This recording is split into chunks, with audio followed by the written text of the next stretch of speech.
কি হয়েছে বলো তো? সকাল সকাল আবার চিল্লাচিল্লি শুরু করেছো? বুড়ো আমাকে মিনছে। কি রে হারামজাদা, আমার টাকাটা কোথায় গেল? হ্যাঁ, ওটা কোথায়, কবে দিবি তুই? এখনো কি আমাকে অপেক্ষা করতে হবে নাকি? হ্যাঁ, সে টাকা কোথায় আমার? তুমি এখনো সেই টাকা টাকা নিয়ে করে যাচ্ছ? হ্যাঁ, তুমি তো তোমার ছেলেকে দিচ্ছ, তোমার ছেলেকে জিজ্ঞাসা করো না কেন? সবসময় আমাকেই জিজ্ঞাসা করো। আমার তো কেমন আমার সন্দেহ লাগছে। হ্যাঁ, ও টাকার কোনো হদিস নেই গো। কি করছে? ও মেয়েকে বিয়ে করার কোনো নাম নেই, মেয়েটা এখানে আসছেও না। আমার তো এবার সন্দেহ লাগছে। হ্যাঁ, এটা তো তুমি ঠিকই বলেছো। আমিও তো বুঝতে পারছি না। এতদিন কি বাংলা খেয়ে উল্টে পড়েছিল নাকি? এই দেখো গিন্নি, তুমি এরকম উল্টোপাল্টা কথা আমাকে বলবে না তো। আমি বাংলা খাই? হ্যাঁ, কবে দেখবে তুমি বাংলা খেতে? তুমি তোমার ছেলেকে একবার ঘরে আসতে দাও, বুঝতে পেরেছো? ওকে জিজ্ঞেস করতে হবে যে কি রে, তোর বিয়ে ফিয়ে কবে করছিস। দেখো, আমার থেকে তুমি কি বলে টাকা নিয়েছো তুমি জানো তো সেটা? আমি যদি টাকা আর ওই মঙ্গলসূত্র যদি না পেয়েছি, তাহলে আমি বলে দিচ্ছি, তোমাকে অজ্ঞান করে তোমার শরীরের সব অঙ্গ প্রত্যঙ্গ বের করে আমি বিক্রি করে দেবো। এই গিন্নি, তুমি এইসব কথাবার্তা কি সব বলছো বলো তো, একটা ছোট্ট ব্যাপারকে নিয়ে। সালা, কত কষ্ট করে আমি টাকাগুলো একটু একটু করে জমিয়েছিলাম। আরে বাবা, তোমার টাকা তো বৌমার কাছে আছে। বৌমা অন্য কারোর কাছে আছে নাকি? বৌমা মাসে 30,000 টাকা পেমেন্ট পাবে আর ঝপ করে তোমাকে দিয়ে দেবে। ওসব চিন্তা করো না। ও টাকা ফেরত দেবে? আমার মনে হচ্ছে না ও বিয়েও করবে না টাকা ফেরত দেবে। টাকা নিয়ে চলে গেছে এখান থেকে। মা, ও মা, ওই যে তোমার ছেলে এসে গেছে। এ দেখো কি বলে এবার। বলছি মা, তুমি কি করছো মা? আমার সর্বনাশ হয়ে গেছে মা। এ সব সব সর্বনাশ হয়ে গেছে মানে? কি বলতে চাইছিস তুই? আর কি বলবো বাবা, পায়েল আমাকে আর বিয়ে করবে না বলে দিয়েছে। এসব কথাবার্তা কি বলছিস? কথাবার্তা ঠিক করে বল। কি বলবো? যেটা হচ্ছে সেটাই তো বলবো নাকি? দেখ দেখ, এরকম কথা বলিস না। যে 30,000 টাকা নিয়েছিলিস, ওই 30,000 টাকাটা দিয়ে শিগগিরি। আরে বাবা, তুমি আমার কষ্ট দেখে বুঝতে পারছো না? তুমি এখন সেই 30,000 টাকা করে যাচ্ছ। কি বললি? কষ্ট মানে কিসে কষ্ট তোর? আর মা কি বলবো, আমরা তো দৌড়দৌড়ি হুড়োহুড়ি করলাম যে কাজের জন্য, সেই কাজটা তো হলো না, উল্টো আরো বড় ক্ষতি হয়ে গেল। ক্ষতি হলো কেন? তুই যে বললি মাসে 30,000 না 50,000 দেবে, তার জন্য তুই অত ছোটাছুটি করছিলিস। হ্যাঁ, আমি তো তার জন্য দৌড়দৌড়ি করছিলাম। মানে আমাকে ওই রকম মিথ্যা কথা বললি যে 2 মাসের মধ্যে আমার মঙ্গলসূত্র টাকা এসব হয়ে যাবে? আরে মা, আমি যে তোমাকে বলেছিলাম একটু ধৈর্য ধরতে, তো মঙ্গলসূত্র কেন সবকিছু হয়ে যাবে। তুই যে বললি বৌমা ফালতু পয়সা খরচা করে না, তো বৌমার তোর কাছে টাকা নেই। তুই সত্যি করে বলতো, টাকাগুলো তুই সব খরচা করেছিস না তোর বৌমা নিয়ে চলে গেছে? সত্যি করে বল বলেছি, তুই টাকাগুলো কোথায়? সত্যি কথাই বলছি, মিথ্যে কথা বলে আমি কি হবে? বলছি কি, কাকুমা, কাকিমা, আপনার ছেলের খুব মনটা খারাপ। ওকে এত কথা শোনাবেন না গো। মন খারাপ? কিসের মন খারাপ? কেন, কি হয়েছে শুনি? আর বলবেন না। পায়েল বৌদি আমাদের ছেড়ে চলে গেছে, মিথ্যে ভালোবাসা ইয়ে দেখিয়ে। হ্যাঁ, আমি ঠিকই বলছি। পায়েলকে কত করে আটকালাম, পায়েল আমার কাছে তো ছাড়লো না। বললো কিনা ও এখন নতুন ওই বালুর সাথেই সংসার তুলবে। এ কি কি বলছিস তুই? আমি জানতাম, আমি বলেছিলাম ওই মেয়ে ছেলে সুবিধার নয়। হ্যাঁ, এখন আমার 30,000 টাকা কে দেবে? আমি জানি না মা, আমি জানি না। আমায় ক্ষমা করে দাও, আমি বুঝতে পারিনি ও পায়েল আমার সাথে এরকম করবে। এই বুড়ো, এই এই ঢ্যামনা বুড়ো, দেখ, তুই আমার টাকা দে, আমি জানি না। তুই যেখান থেকে পাইছিস আমার টাকা এনে দে। বাবা, ওঠ না। বল না, সত্যি মিথ্যা কথা বলছিস তো নাকি? সত্যি সত্যি পায়েল তোকে ছেড়ে চলে গেছে? হ্যাঁ বাবা, সালিশিতে আহ, পায়েল ওই পাদুকেই বেছে নিয়েছে। ও আমার সাথে থাকবে না, আমাকে ছেড়ে চলে গেছে। পায়েল আমাদের ছেড়ে চলে গেছে। হ্যাঁ, পায়েল বৌদি আমাদের ধোকা দিয়ে চলে গেছে। পায়েল আমার ভালোবাসা প্রতারণা করেছে। পায়েল আমাকে ছেড়ে ধোকা দিয়ে চলে গেছে। বলছি ম্যাডাম, আপনি এরমভাবে থাকবেন না। আপনাকে দেখে দেখে আমাদের মনটা খারাপ হয়ে যাচ্ছে। কি আর করবো, এত কষ্ট করার পর আমি এমএলএ হতে পারলাম না। হ্যাঁ, আমি তো নিজেকে ঠিক রাখতে পারছি না গো। ম্যাডাম, আপনি চিন্তা করছেন কেন? আপনার তো রাস্তা পরিষ্কার করে দিচ্ছি। আপনি এর পরে এমএলএ হবেই হবে। বুঝতে পারছো না নাদন, আমি এত অপেক্ষা করতে পারছি না আর।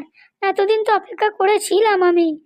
ভোটের আগে আমি একটা রাতও ঘুমোতে পারিনি, আর এখন তুমি আমাকে বলছো অপেক্ষা করতে।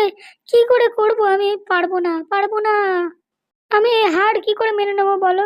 হ্যাঁ, আমার তো মাথা কাজ করছে না। এরকম করবেন না ম্যাডাম। আপনার শরীর খারাপ হয়ে গেলে আমাদের কি হবে? কি করব? আমি থাকতে পারছি না। আমি এই ব্যথা যন্ত্রণা সহ্য করতে পারছি না। এই শরীর থেকে আমি মুক্তি চাই। আমি আর থাকতে চাই না এই শরীরের মধ্যে। বলছি ম্যাডাম, আপনি নিজে শক্ত হন। দেখবেন ভগবান আপনার সাথে আছে। ভগবান আপনার রাস্তা ঠিক পরিষ্কার করে দেবে। ভেবেছিলাম আমার পাপের ঘোড়া পূর্ণ হয়ে গেছে, আমার আর কোনো ক্ষমা নেই। কিন্তু পাদু, পাদু একটা আলোর আশা নিয়ে এসছে, দেখি কি হয়। সত্যি কথা বলতে আমি আর থাকতে চাই না। এই জীবন আমি আর থাকতে চাই না। দেখুন ম্যাডাম, কত মানুষ আছে যাদের কিছুই থাকে না গো। শুধু আপনি তো শুধু ভোটে হেরে গেছেন। হ্যাঁ, তাও কোনো রকম ভাবে আমরা আপনাকে জয়ী করবই। আপনি একদম কিছু মনে করবেন না। কি আর করবো বলো না দেখুন, আমি চাই সম্মান। আমি যেখানে যাব সেখানে লোক আমাকে নমস্কার করবে, মাথা নিচু করে কথা বলবে। আমি তো এগুলোই চেয়েছিলাম। শুধু এই জন্মে ওইটুকু সম্মানই চেয়েছিলাম, আর কিছু চাই না গো, আর কিছু চাই না। ওগুলো বলবেন না ম্যাডাম, আপনি মাথাটা ঠান্ডা করুন, কিছু খাওয়া দাওয়া করুন, ঠিক আছে? তাহলে দেখবেন মাথা ঠিকঠাক থাকবে। আমি আর কিচ্ছু জানি না। আমি বলেছি নির্জলা উপোস করব, তো নির্জলা উপোসই করব। যতদিন না আমি এমএলএ হচ্ছি, ওই বউটাকে শয়তানটাকে সরিয়ে আমাকে এমএলএ করতেই হবে। ম্যাডাম, আপনি এরকম কথা বলছেন কেন? আপনার রাস্তা তো পাদু ক্লিয়ার করছে। কিছুই বুঝতে পারছি না। এত কিছু প্ল্যান করলাম, নেদন আমাকে এত সাহায্য করলো, তারপরও আমি হেরে গেলাম। কি করে হারলাম? এইরকম ভাবে ভোট চুরি করে নিল ওরা আমার থেকে। আর কি করবেন ম্যাডাম বলুন? ওরা তো এরকম ভাবে আপনার দেওয়া ভোটগুলোকে সব জ্বালিয়ে দিয়েছে, যার জন্য তো আপনি আজকে এমএলএ হতে পারলেন না। আমি তো প্রথমে বুঝতে পারিনি যে ওই এমএলএ বউটা কি করে এমএলএ হলো। এখন বুঝতে পারলাম, যখন সত্যিটা আমি জানতে পারলাম। কারণ মানুষজন তো আমাকেই ভোট দিয়ে বলেছিল। বলেছিল ম্যাডাম কিছু একটা ঝোল হয়েছে। সেটাই তো আমি এখন বুঝতে পারলাম। এবার শুধু পাদুর হাতে নাতে প্রমাণটা আমায় দিয়ে দিই, তারপর টুটি ছিঁড়ে না ফেলেছি তো আমার নাম নারকেল বেগম নয়। ম্যাডাম রাগ করেন না, আপনি কিছু খাওয়া দাওয়া করে নিন, মানে একটু ঘুমিয়ে নিন, আপনি ঘুমোননি। তো বললাম নাদন, তোমরা এখন আমাকে ছেড়ে দাও, একলা ছেড়ে দাও। আপনি চিন্তা করছেন কেন? আপনার জীবনে এখন কষ্ট আছে, দুঃখ আছে, বেদনা আছে। দাঁড়ান, খুব শিগগিরই এটা চলে যাবে, দেখবেন তখন ভালো দিন আসবে, হাসির দিন আসবে আপনার কাছে।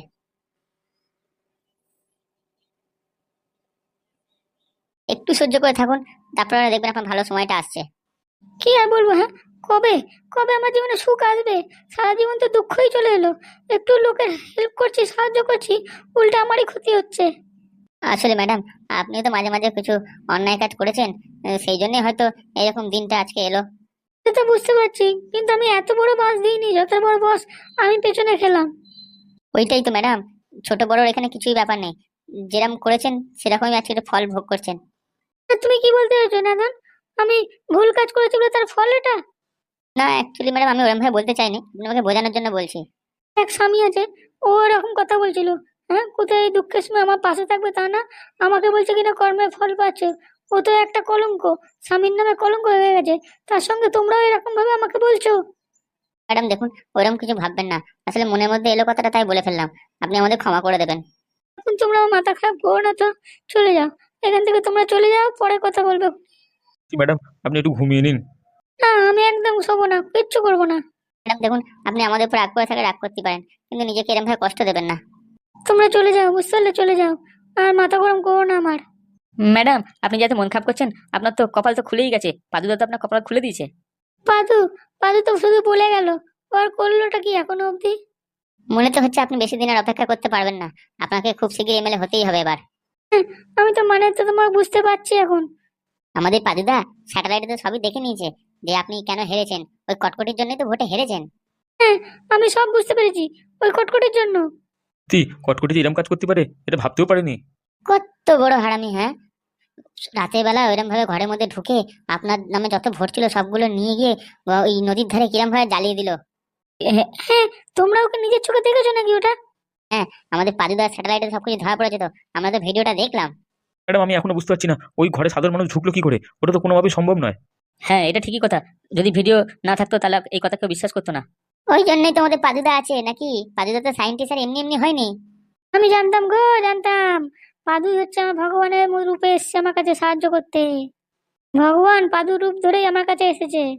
ওকে কথা দিয়ে গেছে যে আমি নাকি আবার নতুন করে এমএলএ হব।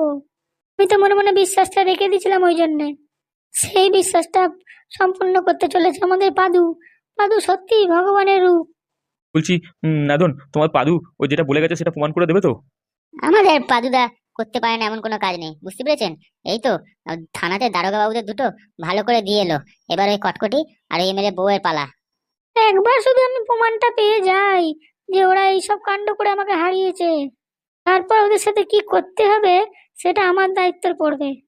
বলছি ম্যাডাম, এবার তাহলে আপনি একটু শান্ত হয়েছেন? হ্যাঁ, এবার তাহলে একটু খাওয়া দাওয়াটা সেরে নিন। এত সহজে তো আমি খাবার দাবার খাবো না, এখন দেখবো আমি কি হয়। ম্যাডাম, আপনি যে দেখবেন বলছেন, আপনি যদি নিজের খেয়াল না রাখেন তাহলে তো আপনি শরীর খারাপে দুর্বল হয়ে যাবেন। আমার শরীর থেকে কি মনে হচ্ছে আমি অতটা কমজোর হয়ে পড়বো 2-4 দিন না খেলে? তোমরা নাদন যাও তো, আর পাদুকে পাঠাও আমার কাছে, ওর সাথে অনেক কথা আছে। আরে ঠিক আছে ম্যাডাম, আমি পাদুদাকে ডেকে দেবো, আপনি আগে একটু খাওয়া দাওয়া করে নিন। না নাদন, আমি এখন খাওয়া দাওয়া করবো না, তুমি অন্য কথা বলো। আমি তো পাদুকে নমস্কার করতে চাইছিলাম, শুধু পাদু ছোট বলে তাই জন্যে। করতে পারলাম না।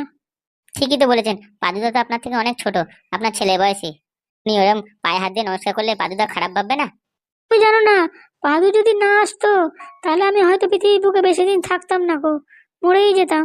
তো 2-3 দিন হলো খাওয়া দাওয়া সব ছেড়ে দিয়েছিলাম, আর কিছুদিন এরম ভাবে থাকতাম, ব্যাস আমি পুরো উপরে যাওয়ার রাস্তা রেডি। দু একটা ভগবানের রূপে এসেছে, আর যে কথা বলেছে আমার পুরো আনন্দে বুকে ভরে গেছে। আমার জীবনে আমি এরকম খুশির কথা কোনোদিন শুনিনি গো। ওটাই ভাবছিলাম যে নেতনাল লালের প্ল্যানিং কি করে ফেল হয়, এটা তো ফেল হওয়ার কথাই নয়। আমাদের ভুলটা শুধু হয়েছিল ম্যাডাম, ওই কটকটিকে হালকাভাবে নিয়ে নিয়েছিলাম। আর ও এই সৎ সুযোগটাই নিয়েছে, আর এমন কাজ করেছে আপনাকে পুরো হারিয়েই দিল ভোটেতে। শত্রুপক্ষ যতই ছোট হোক, তাকে কিন্তু কখনো সাধারণ ভাবে নেবেন না। একদম ঠিক কথা বলেছো।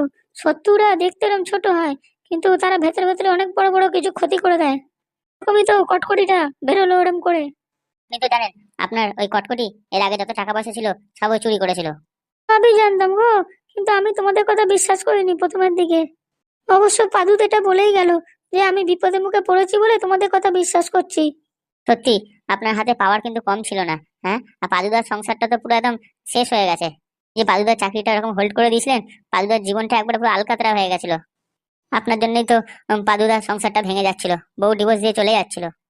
আমি তো বুঝতে পেরেছি গো, আমি তো তোমাকে বলেছি আমি ওগুলো চাইনি করতে। ওই হারামজাদা কটকটি আমার কানে কি যে মন্ত্র দিয়েছিল, যার জন্য আমি এরকম ভুল কাজ করে ফেলেছি। আমার মনে তোমাদের জন্য হিংসা দুঃখ বেদনা সব জাগিয়ে দিয়েছে। আর আমি জানি না আমি কি সব করে ফেলেছি তোমাদের সাথে।